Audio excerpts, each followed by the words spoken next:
Everybody's like on the, like we're incorporated in Wyoming as a Wyoming DAO. Like, very like we took the like let's actually do this in a way that will work for the long term. Shocking. Well, no, but now I think that's so interesting. Like, I would love to know, and I don't know if anyone has research on this or if you've seen it, but like I would love to know how many of the DAOs that exist and are self-identified DAOs actually are like, not, I should say legal entities, but are like have a structure and like have some sort of you know, even the term DAO, I'm like, are you a DAO or are you a Discord? Like, are you a Discord? Talk about it. Talk about it. That's my this is my hot take. This is my latest hot take, because I'm just like, I think, and yeah, several people in Mochi have heard me rant about this, so I won't go too far on. But yeah, I love hearing that though, that like you're like, it's being thought about within Beats. I think that's great. Yeah, so we have actually like three. So we have like Beats DAO, which is like the 80 or so of us investors. Our Beats tokens, those have no monetary value. They're not tradable. They're purely for voting. And then there's Beats Services Co., which is an LLC. And there's a small group of people, DAO operators, who are like full-time employed by Beats Services LLC. You know what I mean? So that's just like a company. And now what we're launching with the Beats Labs is like the more public-facing community. And so we're getting ready to launch another Beats token that will be tradable. And so we've been having a lot of conversations around like, well, how do we make sure that we're distributing it to the right people? How do we, create opportunities for new contributors to like earn tokens? And so that it's been an active conversation, but again, it's been over a year since we formed and we still haven't launched that. Probably like by summer we'll launch it, but yeah, it's not been a rushed thing. I don't think that rushing something like that is advisable to most, unless you're like the most big brain person ever and can like do it in a smart way and within a week. Yeah. Well, no, I wonder if there's going to be a like, what a like bear run for DAOs looks like, right? Like what? A bear run, like, there's like bull run, like bearish, like, so it's like when it's like winter, right? Like, so it's like, what happens? Like, what does it look like? Is it just that like everyone just like stops engaging in the Discord and like is like over?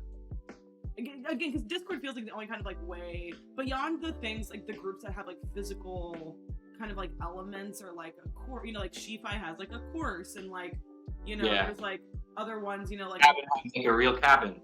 Right, and like, Thirsty and Cafeteria DAO and like, like Dinner DAO and like whatever, like they're like, okay, like you have this like physical thing. So, but to me, it's like that isn't, it can still continue, but like, again, does that make it a DAO? Like, I don't know, but then it's like for those that are like purely digital, like when everyone stops contributing or like how, like, I don't know, I'm like trying to think like what like a wind down plan is. You know what I'm thinking? Like for like companies, it's sort of like, okay, like we're a startup, like so many of the spokes at Consensus, right? Like Ujo, which is like, kind of like the early music, pre-NFT music, right, situation, like yeah, like, shout out. There's several, like what do you say?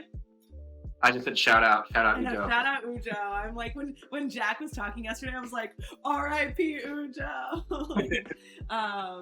But it's like with a startup, you have like a wind down plan, right? It's like, okay, like you open source the technology, you hope that maybe someone will use it, like you kind of take care of like your legal shit, and like you just close it, right? But like in a DAO, like what happens? Well, I think it depends on your goals as a DAO. Like for us, I can say like the Beats Labs, Zooniversal is not geared toward generating revenue. Zooniversal is geared toward education and onboarding, which we see as like very crucial pieces of like the puzzle right now. But the other three, and generally like the Beats DAO Labs thing is has the intention of generating revenue. It's an experiment. We want to see like, can we build a track record of like generating profitable ventures like as a DAO. But if that doesn't work out, like if in the next 6 months, if we're not able to like generate some revenue, like we might have to dissolve certain parts of the DAO. You know what I mean? Like we might have to have a very different conversation. Well, and I think like having those kinds of conversations, like when you have, like It's so funny to me. And like, it's such an interesting experiment because it's like, who gets to be a part of like a dissolution or a creation conversation? How is that like defined? And also like, how is that communicated to the rest of the community, right? Like, I think that like there, you know, like I have questions even, you know, Mochi is live, but like I have questions, right? With like how regards to like, you know, how I'm always thinking like contingency plan, right? And always kind of like, I'm like a worst case scenario often type person, and I'm always kind of like, I think over communication and over transparency is like is kind of an ethos of mine that I like to follow. But like you know, I think it's so interesting, like when, because it's like ultimately like these, if they are wanting to generate revenue, like they're businesses. Now they don't have to be traditional like structured businesses, but they are businesses, right? And there is like a fiscal responsibility, there's like a leadership responsibility, there's like all these different things that I think sometimes people are like, well, that's so Web 2, and it's like, no, I think it actually is just kind of like any organization, even like a religious organization, like you know, community service organization, like they still have these structures that are like important to keep things like in line. And I don't. It's fascinating to watch. Absolutely. I think it's gonna be really a really interesting year for DAOs in particular, and just like decentralized communities, or whatever that, whether you know, I think that hopefully we can really nail down like you mentioned, like this definition of like a shared definition of like what really makes a DAO, and like where do we draw the line. I hope that becomes a little bit more standardized.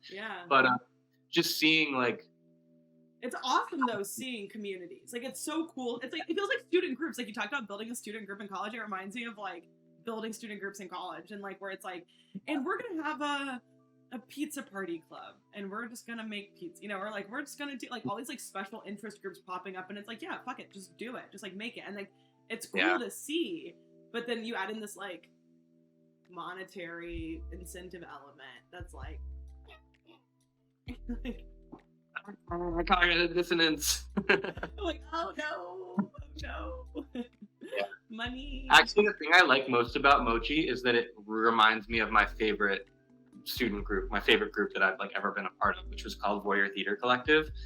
Are we both theater kids? I mean, yes. The answer is yes. I was not really a theater kid, but I became involved with this group BTC because I thought a lot of my friends were involved with it. We did these immersive theater experiences that were geared toward like getting people who might not opt to like go to a theater show. We were trying to make like immersive theater like kind of experiences more accessible to those people. Mm-hmm. So we were like hosting these events that like really blurred the line between like theater and party. And so we were just like an artist collective. Like I was producing a lot of music, and we did some really, really cool events, and like we would all just hang out and like make art together, and like anyway, I feel like Mochi I get the same vibes like being in Mochi, just like people, a lot of like-minded creative people who just like want to hang out and like make stuff together and like genuinely just want to hang out. Yeah, like we just chill. Like it's real friends. Yeah, we really it's so funny. And like I mean, now that Mochi Bot is like, you know, going worldwide, right? Like it is like a product, Mochi Worldwide. And it's like a product. It's like, okay, that's cool. But then I think about like the community, and I'm like, we just like chill. Mm-hmm. Like, and I think it's great. And like we have outputs, right? Like we have like the zine, and we have the podcast, and we have all these different like clubs, but like we just like hang. And it's like, it's so funny. How do you explain Mochi to like your other friends? Or family?